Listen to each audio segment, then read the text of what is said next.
আগের বাংলাদেশ আর পরের বাংলাদেশটা ভিন্ন। অন্তত আমার জায়গা থেকে, সাধারণ মানুষের জায়গা থেকে এই পার্থক্যটা আমরা ফিল করি আর কি। এবং আমার তো আজকে এখানে আসলে বসে থাকার কথা ছিল না, হয়তো অন্য একজনের ছিল। এবং এটা তো নিউজও হয়েছে যে সরকারি চাকরিতে কোটা সংস্কার চেয়েছিল, এখন নিজেরাই হয়ে গেছে সরকার।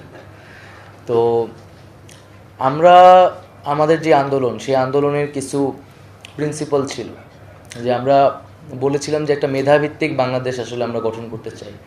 তাই আমরা মনে করেছিলাম যে সরকারি চাকরিতে মেধাটা প্রায়োরিটি থাকা উচিত। কোটা থাকতে পারে, যতটুকু প্রয়োজন সেতটুকু রেখে সংস্কার করে মেধাটাকেই প্রায়োরিটি দেওয়া হোক। কারণ বাংলাদেশকে এগিয়ে যেতে হলে মেধাবীদের প্রাধান্য দিতে হবে। কারণ আমরা দেখতে পাচ্ছি যে মেধাবীরা দেশ নিয়ে হতাশ, তারা ব্যাপক পরিমাণে বিদেশমুখী, কারণ তারা মনে করছে যে তাদের মেধাটা আসলে যথাযথ গুরুত্ব দেওয়া হয় না বাংলাদেশে, বা তার কোনো সুযোগ নেই। দ্বিতীয়ত, আমরা এই যে একটি অভ্যুত্থান আসলে হয়ে গেল একটা কোটা সংস্কার আন্দোলন থেকে, এটা একটা রাষ্ট্রীয় একটা ন্যাশনাল মুভমেন্টে পরিণত হইল। এর এর একটা অ্যাসপাইরেশন আছে, একটা আকাঙ্ক্ষা আছে যে এত এত মানুষ আসলে নেমেছে, শহীদ হয়েছে, রক্ত দিয়েছে। বাংলাদেশের ইতিহাসে 1971 সাল একটা যেমন বড় ঘটনা, আমরা একটা নতুন রাষ্ট্র, স্বাধীন সার্বভৌম রাষ্ট্র পেয়েছি, এরকম 2024-এর এই জুলাই অভ্যুত্থান আরেকটি বড় ঘটনা হিসেবে ইতিহাসে আসলে থাকবে। কিন্তু এই ইতিহাসের এই ঘটনাটিকে আমরা যথাযথ মূল্যায়ন করতে পারবো না যদি তার যেই পরবর্তী এই সময়টা যদি আমরা কাজে লাগাতে না পারি। আমরা যদি আমরা বলেছি যে আমরা আগের বাংলাদেশটা চাই না, আমরা যেই বাংলাদেশে আসলে এই যেই প্রবলেমগুলো ছিল সর্বস্তরে, বাংলাদেশের এমন একটা সমস্যা, যেখানেই হাত দেওয়া হয় সেখানেই প্রবলেম, সেখানেই সমস্যা, সেখানেই দুর্নীতি, সেখানেই লুটপাট, মানে সর্বাঙ্গে ব্যথা, ওষুধ দিব কোথায়। তো এটা রাষ্ট্র কাঠামোর আমূল পরিবর্তন ছাড়া, সংস্কার ছাড়া আসলে বাংলাদেশ এগিয়ে যেতে পারবে না। আমরা চাই না যে শুধু ব্যক্তির পরিবর্তন না, কয়েকজন ব্যক্তির পরিবর্তন করে সমস্যাটা মিটবে না যদি আমরা কাঠামোগত পরিবর্তন না করতে পারি। তো এখন যেহেতু একটা সুযোগ এসেছে, এই সুযোগটাকে আমাদের সবার কাজে লাগানো উচিত। ছাত্ররা, সাধারণ মানুষরা তাদের যে রোল, তাদের যে ভূমিকা, তারা সেটা পালন করেছে। রাজপথে তারা সেটা করে দেখিয়েছে, বা সামনেও করে দেখাবে। আমরা জানি না আমরা এখানে কতদিন আছি বা বাংলাদেশে স্থিতি অবস্থা কতদিন থাকবে, কিন্তু আমি যেটা বলতেছিলাম যে এটা একটা সুযোগ। তো সাধারণ মানুষ, ছাত্ররা তাদের জায়গা থেকে করেছে। এখন আপনারা যারা ব্যুরোক্রেট, আপনারা যারা অভিজ্ঞ, আপনাদের সামনে এখন এই সুযোগটা আসছে। আপনারা এখন এই সুযোগটাকে কতটা কাজে লাগাবেন দেশের স্বার্থে, জনগণের স্বার্থে। কারণ বাংলাদেশের যে দ্বিদলীয় চক্র, যে দল আসে এবং সেই দল একটা ব্যুরোক্রেসি বা প্রশাসন থেকে সব কিছুকে একটা দলীয়করণ করে, অন্তত এই সময়টা সেটা সুযোগ হওয়ার সম্ভাবনা খুবই কম। কারণ আমরা আসলে তো কোনো দল নই এখন, এবং আমরা একটা কমিটমেন্টের ভিতর দিয়ে, একটা অভ্যুত্থানের ভিতর দিয়ে আসলে এসেছি। তো এই সুযোগটা এখন সবার সামনে এসেছে যে আপনি রাষ্ট্রের জন্য, জনগণের জন্য যদি আপনাদের সত্যিকার অর্থে কিছু করার অ্যাসপাইরেশন থাকে, সেটা আপনারা করতে পারবেন। আমার কাজ হচ্ছে সেটাকে অ্যাপ্রুভ করে দেওয়া। আমি এখানে এসেছি একটা জনগণ যা চায়, তা সেই সাধারণ মানুষের বক্তব্যটা, তার আকাঙ্ক্ষাটা, তাদের দাবিগুলো আমি এখানে উত্থাপন করব। এবং আপনাদের কাজ হচ্ছে সেটাকে বাস্তবায়ন করা, বা আপনাদের জায়গা থেকে যদি আপনাদের প্রস্তাবনা থাকে, সেইটা আমি আমার জায়গা থেকে সেই অনুযায়ী কাজ করব। আর আরেকটা বিষয় হচ্ছে যে বাংলাদেশের তরুণরা যেভাবে জেগে উঠেছে, এটা পুরো পৃথিবীতে এখন এটা নিয়ে আলোচনা চলছে, গবেষণার বিষয় পরিণত হয়েছে। আর পুরো পৃথিবীতেই 90s পর থেকে একটা বিরাজনীতিকরণ যুগ বলা হয়, ডিপলিটিসাইজেশন শুরু হয়েছে, যে তরুণরা রাজনীতি নিয়ে, রাষ্ট্র নিয়ে মাথা ঘামায় না। তো এরকম একটা সময় আসলে বাংলাদেশ থেকে তরুণরা যেভাবে জেগে উঠেছে, তো এই তরুণরা দেশ গঠনে কাজ করতে চায় নানাভাবে। এবং এই তারুণ্যের সাথে অভিজ্ঞতা, যারা আপনারা অভিজ্ঞতা, এই জেনারেশনাল গ্যাপটা কমাতে হবে। যে আপনারা আপনাদের অভিজ্ঞতা অনুযায়ী ডিরেক্ট করবেন, তারুণ্যের যেই উদ্যম শক্তি, তার যে ক্রিয়েটিভ আইডিয়া, সেটাকে ব্যবহার করতে হবে। তরুণদেরকে যতভাবে এঙ্গেজ করা যায় সরকারি নানাভাবে, সেই এঙ্গেজমেন্টের জন্য আমার সাজেশন থাকবে। এবং হচ্ছে আমি সহজভাবে যেটা বুঝি যে প্রশাসন, ব্যুরোক্রেসির সাথে আসলে পলিটিক্সের পার্থক্য কী, বা একজন ব্যুরোক্রেটের সাথে পলিটিশিয়ানের পার্থক্য কী। একজন ব্যুরোক্রেসির কাজ হচ্ছে যে কোনো একটা জটিল কাজকে সহজভাবে বাস্তবায়ন করা, সফিস্টিকেটেডভাবে বাস্তবায়ন করা, অ্যাকচুয়ালাইজেশন করা।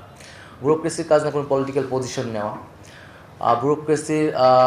ব্যুরোক্রেসির কাজ না হচ্ছে কোনো কোনো ধরনের, মানে ব্যুরোক্রেসি জাস্ট অ্যাকশন করবে। আর পলিটিশিয়ানের কাজ হচ্ছে সে পলিটিক্যাল পজিশন নেবে, সে সত্য বলবে, মিথ্যা বলবে, তার নানা ধরনের বক্তব্য থাকবে, সে জনস্বার্থের বিষয়টা দেখবে। আমি এখানে জনস্বার্থের বিরুদ্ধে কিছু হচ্ছে কিনা আমার কাছে সেটা, কিন্তু বাংলাদেশে যেটা হয়েছে যে ব্যুরোক্রেসি, গভর্নমেন্ট, মানে স্টেট, পলিটিক্যাল পার্টি, এগুলো সব একাকার হয়ে গেছে। বিজলি কেবলস যে কোনো স্থাপনার বৈদ্যুতিক সংযোগকে রাখে নিরাপদ। বিজলি কেবলস, নিরাপদ আজীবন। প্রশাসনের লোকের কথা, রাজনীতিবিদের লোকের কথা মানুষ আসলে পার্থক্য করতে পারে না। পুলিশ কমিশনারের মুখের কথা আর একজন রাজনীতিবিদের মুখের কথা কোনো পার্থক্য নাই, তাদের ভাষাগত কোনো ধরনের পার্থক্য নেই। তো আমাদের এই পার্থক্যটা করা দরকার। এবং ব্যুরোক্রেসির মতো কাজ করবে, পার্টির মতো কাজ করবে। তো সেই জন্য আমার যেহেতু আমরা হয়তো কম সময়ই থাকবো, সো এই কম সময়ে আমার লক্ষ্যটা হবে যে মানে একটা দুটা কাজ করা, একটা চমক দেখানো, এটা আমার দরকার নেই। যে কিছু কাঠামোগত সংস্কার যদি করা যায়, আমি বারবার বলছি এটা আমাদের জন্য একটা অপরচুনিটিস, যে অপরচুনিটিসটা হয়তো একটা নির্বাচন আসলে আমরা জানি না কোন পার্টি আসবে, সেই অপরচুনিটিটা থাকবে না। সো এই সময়টায় যে স্ট্রাকচারাল চেঞ্জ, যেটা দীর্ঘমেয়াদী বাংলাদেশকে হেল্প করবে, এই ধরনের প্রস্তাবনা আমি আপনাদের কাছ থেকে প্রত্যাশা করব আর কি। সেই সংস্কারের কাজগুলো আমরা সর্বস্তরেই করার চেষ্টা করতেছি, রাষ্ট্রের জায়গা থেকে, একদম মন্ত্রণালয়ের ভিতরের জায়গা থেকেও। এটা হচ্ছে আমার একটা আপনাদের প্রতি আর্জি থাকবে।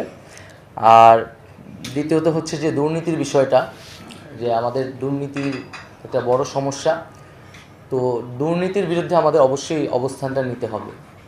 এবং এখানে আমি যেটা প্রথমে বলেছি যে মেধাকেই সবচেয়ে বেশি গুরুত্ব দেওয়া উচিত। কোনো ধরনের পলিটিক্যাল ভিউজ, পজিশন, স্বজনপ্রীতি, এগুলোর কোনো জায়গা হবে না। এবং আপনাদের এখানে ব্যক্তির অনেক ধরনের ভিউজ থাকতে পারে, ইডিওলজি থাকতে পারে, বাট আপনি যখন ব্যুরোক্রেট, আপনি রাষ্ট্রের জন্য কাজ করতেছেন, জনগণের জন্য কাজ করতেছেন।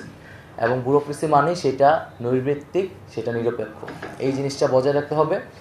এবং দুর্নীতির বিষয়টা, এইটাও আমি আপনাদের কাছে প্রত্যাশা করব যে কোন ধরনের প্রসিডিউর নিলে, কোন ধরনের উদ্যোগ আসলে নেওয়া উচিত, যেটা আসলেই দুর্নীতিবিদে সবাই বলে, আমরাও বলতেছি, কিন্তু আসলে কোন ধরনের ব্যবস্থা নেওয়া উচিত যেটা কাঠামোগতভাবে দুর্নীতিটাকে কমিয়ে আনবে, আস্তে আস্তে এটাকে শূন্যের পর্যায়ে নিয়ে যাবে। এবং এই যে মন্ত্রণালয়টি আপনারা যেটা উত্থাপন করলেন, যে আপনারা বললেন যে এটা আসলে একটা সেবামূলক, মূলত কাজটা আসলে সেবা।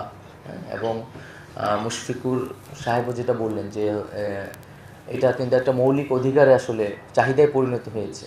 এবং আপনারা জানেন যে ইন্টারনেটকে কিন্তু এখন ডিজিটাল রাইটস হিসেবে দেখা হয়, এটা একটা হিউম্যান রাইটসের অংশ আসলে। এই যে বাংলাদেশে মুভমেন্ট হলো এবং হুট করে ইন্টারনেট বন্ধ করে দেওয়া হলো, এবং বন্ধ করার মধ্যে করার পরে কী পরিস্থিতি হয়েছে আমরা এখনও সেটার রিপোর্ট, তদন্ত কিন্তু পাইনি, যে কত মানুষ আসলে ওই সময় মারা গেছে। এটা কত বড় একটা জঘন্য, যে মানবতা বিরোধী একটা অপরাধ হয়েছে, কাজ হয়েছে, এটা আমরা হয়তো এখনও বুঝতে পারতেছি না। এটা আন্তর্জাতিকভাবেও এটা নিয়ে অনেক সমালোচনা হচ্ছে, যে ইন্টারনেট বন্ধ করে এখানে একটা গণহত্যা পরিস্থিতি তৈরি করা হয়েছে। কেবল ইন্টারনেট বন্ধ না, যে যোগাযোগ করতে পারতেছি না, সেটা হয় মুভমেন্টের সময় একটু স্পিড কমায় দেয়, মোবাইল নেটওয়ার্ক কমায় দিতেছে, কিন্তু এটা একদম বন্ধ করে, একটা ক্র্যাকডাউন করে ইলেকট্রনিক মিডিয়াকে ফুল নিজের কবজায় নিয়ে এটা কত লাশ পড়তেছে আমরা জানি না। এবং ইন্টারনেট যখন বন্ধ, তখন আমাদেরকে তুলে নিয়ে যাওয়া হয়েছে, আপনারা এই ঘটনাগুলো জানেন। তো এই বিষয়টা আমাদের অবশ্যই সেন্সিটিভভাবে দেখতে হবে, যে ইন্টারনেট কিন্তু একটা হিউম্যান রাইটস, মানবাধিকার। এবং পুরো আন্তর্জাতিক অনেক চুক্তিগুলোতে কিন্তু এখন এই বিষয়টাকে মানবাধিকার হিসেবে গুরুত্ব দেওয়া হচ্ছে। হয়তো সামনে বাংলাদেশের সংবিধান থেকে শুরু করে বাংলাদেশের যে মানে মানবাধিকারের জায়গাগুলোতে ইন্টারনেট খুবই গুরুত্ব পাবে। তো এইটা কিন্তু এই মন্ত্রণালয়কে যথেষ্ট পরিমাণে আসলে তার একটা যে ইমেজ কিন্তু নষ্ট করছে, এবং এই ইমেজটাকে কিন্তু পুনরুদ্ধার করতে হবে। এবং যেহেতু আমি এখানে আসছি, এটা আমার খুব বড় একটা দায়িত্ব আসলে, যে কেন এই মন্ত্রণালয় এই মানবাধিকার লঙ্ঘনের মতো এই কাজে জড়িত ছিল। আর যেহেতু এটা সেবামূলক কাজ, এখানে এটার সুবিধাটা হচ্ছে যে একটা ছোট্ট কাজও যদি করা যায়, এর বিস্তৃতিটা হয় কিন্তু ব্যাপক। মানে এটার সুবিধাটা পায় সকল মানুষ, কারণ সকলের কাছে মোবাইল আছে, সিম আছে, ইন্টারনেট আছে। আবার এটার যদি ছোট্ট একটা অসুবিধাও করা হয় এই জায়গা থেকে, এটারও ভুক্তভোগী হয় ব্যাপক অর্থের মানুষ আসলে, কারণ এটার অডিয়েন্সটা আসলে বিশাল। তো আমরা যদি ছোট ছোট কাজ করেও আগাতে পারি, যেটা সুবিধাটা মানুষ ব্যাপক অর্থে পাবে, তাহলেও এটা এই মন্ত্রণালয়ের ক্ষেত্রে আমাদের ক্ষেত্রে আমাদের সকলের জন্য যে ইমেজ সেটাকে আরও তুলে ধরবে। এবং আমার কথা মোটামুটি শেষ। আমার কথা থেকে হয়তো আপনারা অনেক কিছু বুঝতে পেরেছেন। সামনে হয়তো আপনাদের সাথে আরও কথা হবে, আলোচনা হবে। আমি খুব তরুণ, আমি তো আমার স্টুডেন্ট লাইফও আসলে এখনও শেষ হয় নাই, মাস্টার্স আমার চলমান ছিল। সেই জায়গায় একটা জরুরি পরিস্থিতি বাংলাদেশে হয়েছে, একটা দায়িত্ব আমাদের কাঁধে চলে এসেছে। তো আমরা আমাদের জায়গা থেকে করেছি, সাধারণ মানুষ রক্ত দিয়েছে। বাংলাদেশের মানুষ কিন্তু এখন আপনাদের থেকে শুনতে চায়, আপনাদের কাজ করতে চায়, আপনাদের থেকে কাজ দেখতে চায়। এবং বিগত সময়গুলোতে নানান হয়তো আপনারা কাজ করতে পারেন নাই, বা আপনাদের ভিতরে অনেক ধরনের আপনারা হয়তো চেয়েছেন, পারেন নাই, সেই ধরনের সুযোগ ছিল না। ওরা পুরো মুভমেন্টের ভিতর দিয়ে, মুভমেন্টের সময় কিন্তু আমাদের অনেক ক্ষোভ ছিল সচিবালয়ের ভিতরে। আমরা এখান থেকে মিছিল করলে সচিবালয়ের সামনে ভুয়া ভুয়া বলতাম। তো কেন তারা আমাদের পক্ষে কথা বলতেছে না, বা তারা তো এই জায়গাটা এখন দূর করতে হবে, যেটা এখন বাংলাদেশের মানুষ আপনাদের উপর নির্ভরশীল। সুযোগ এসেছে, সব কিছু ওপেন হয়ে গেছে, এখন আপনারা কাজ করবেন এবং বাংলাদেশ এগিয়ে যাবে। আর আমি জাস্ট দুইটা প্রশ্ন বা আমার জিজ্ঞাসা জায়গা, সেটা হয়তো আপনারা যদি উত্তর দেন। যে একটা তো আমি বলে ফেলেছি যে ইন্টারনেট কেন বন্ধ হলো, এই বিষয়টা আমি আসলে সুস্পষ্ট জবাব চাই। এবং আমরা তো বুঝি এটা পলিটিক্যাল একটা জায়গা থেকে করা হয়েছিল, বাট এখানে আসলে ব্যুরোক্রেটদের কী সম্পর্ক ছিল এবং এখানের জন্য রেসপন্সিবল পার্সনটাকে আমি দ্রুত সময়ের মধ্যে এই তদন্ত রিপোর্টটা চাই। আসলে আমি এটার সম্পূর্ণ ব্যাখ্যা চাই। এটার জন্য আসলে কারা দায়িত্ব নেবেন বা এটা আপনারা একটু বলবেন, এটা আমি জানালে খুশি হব। এটি হলো যে আপনাদেরকে চিঠি দেওয়া আছে 4 তারিখে, বিটিআর থেকে চিঠি দেওয়া আছে এই বিষয়ে ব্যাখ্যা দেওয়ার জন্য 4 তারিখে। পাইছেন চিঠিটা? আপনি ছিলেন না? এটি হলো আচ্ছা, মানে এত ঘটনা হয়ে গেল, তারপর আপনার জিনিসটা রেডি করে রাখেন নাই যে এটা কেন হয়েছে? আমি তো ভাবছিলাম আমি এসে প্রথম দিন এটা দেখবো। আমি